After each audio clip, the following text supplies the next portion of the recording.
The G20 summit kicked off in Russia's St. Petersburg on Thursday. President Park Geun-hye attending the meeting called on the G20 nations to coordinate their policies so that they can achieve growth together.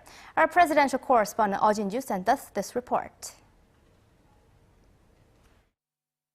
The first session of the G20 Leaders Summit on Thursday was about growth and the world economy. The issue of Washington's plan to scale back its quantitative easing program topped the agenda. In a speech, President Park emphasized the importance of policy coordination among the G20 countries for joint growth. She said if things get difficult for emerging economies, it will make things harder for developed countries as well, as economic conditions in one country can quickly affect another in the current economic climate. President Park called on developed nations to take a more cautious stance in putting an end to their stimulus measures, considering the negative impacts the move will have on emerging markets. Although an exit strategy is aimed at normalizing the abnormal, she emphasized that developed countries should carefully think about how it will affect emerging nations.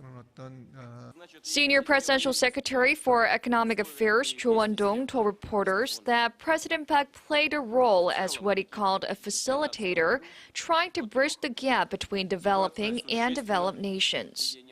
President Park also stressed the need to set up a G20 strategy to restore financial stability and welcomed plans to tackle overseas tax avoidance and to develop a global system for tax information exchange, all of which will be included in this year's joint communique.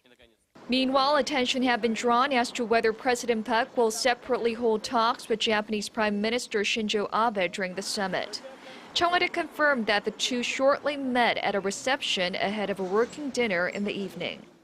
After wrapping up her G20 summit schedule on Friday, President Park is scheduled to hold bilateral talks with Russian President Vladimir Putin, where she is expected to seek support for her North Korea policy, just as she did with U.S. President Barack Obama and Chinese President Xi Jinping.